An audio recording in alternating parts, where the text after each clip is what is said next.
She has to go back to the room, so it's going to be short. I hope you will understand, because I couldn't keep to wait so long. I just came out in the middle of this meeting. It's a great pleasure to see you again. I have just not finished briefing the Security Council at their request on my recent visit to Myanmar, including on the wide range of issues I discussed with the Myanmar leadership and other stakeholders. From the outset, I stated that it would be a difficult mission. However, the visit provided a unique opportunity to engage directly and frankly with the Senior General Than Swe and the Myanmar leadership on the broad range of the challenges facing the country. I made specific proposals on various outstanding concerns which, if left unaddressed, could undermine any confidence in Myanmar's political process. These include, first, release of all political prisoners, including Aung San Suu Kyi.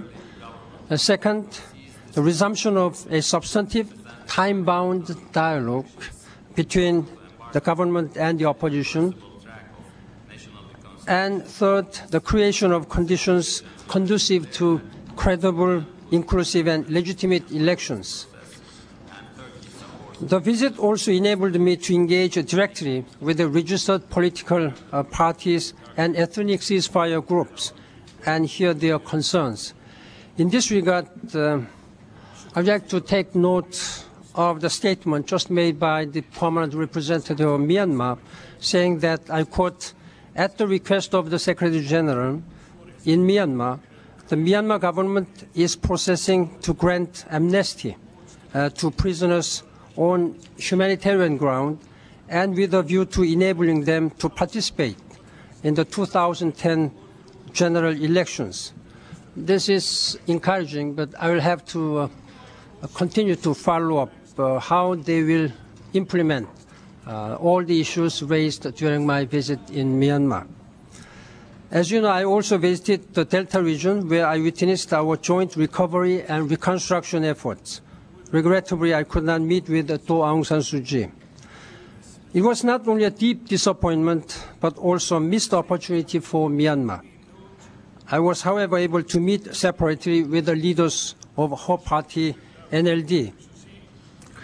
Now that I have conveyed in the clearest terms what is expected of Myanmar's leaders, it is up to them to respond positively in their country's own interest.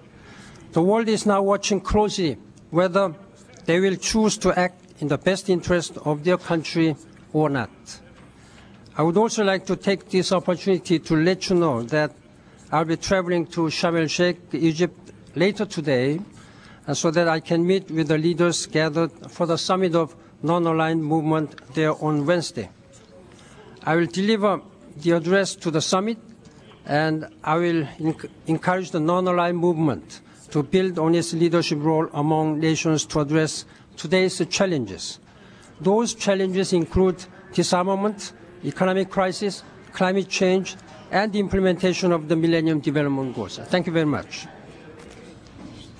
Yes, go ahead. Yeah, Mr. Secretary General, you said that Than Swe is committed to make the elections free and fair, but the Constitution that was passed right after the cyclone says that a quarter of the seats have to go to people with military backgrounds, and that Aung San Suu Kyi couldn't run because she married a foreigner. Under those conditions, how can you believe that the elections are going to be free, fair, or credible? I urge Senior General Than Swe that this election should be fair and free, but also legitimate, inclusive, and credible. Then to be credible and legitimate, Aung San Suu Kyi and all political prisoners should be released. I emphasize that without participation of Aung San Suu Kyi, without her being able to campaign freely, and without her NLD parties to establish all party offices all throughout the provinces, this election may not be regarded as credible and legitimate. Should she be a candidate? That's what I'm going to continue to follow up. You have seen You have heard the PR of Myanmar saying that his government is now taking some procedures to allow some amnesty, but I'm not quite sure who will be included in this amnesty. But I have made it quite clear that though Aung San Suu Kyi in particular should be released and free to participate in the election. The third anniversary of the 2006 war, July war in Lebanon, what would you like to say about the situation there? Are you optimistic about the future, or what do you think about the situation in Lebanon?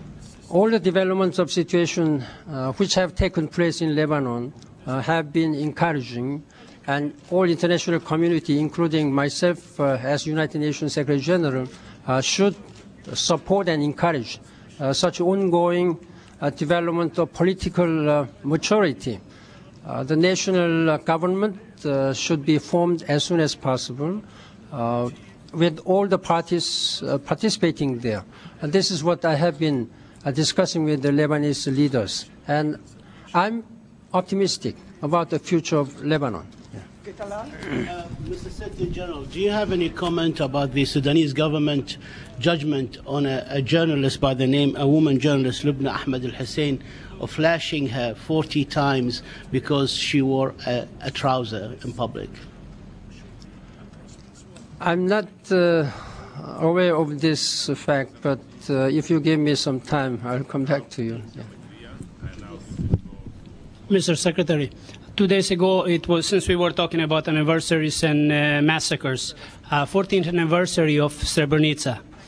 I haven't seen or heard anything that this body did say or mention in regard to that. Though one would say that UNPROFOR was the most responsible for that what happened, since it was declared safe haven of the refugees. What's your comment on that? We have seen in the past very unfortunate and tragic massacre of people, genocide in several places. We should not repeat that anymore. That is what we are doing very hard. That is what I have been committed, so that this world should never experience the repetition of that kind of very tragic massacre of civilian population. But thank you very much. Thank you. I have to go back. He has to go back. I just came here for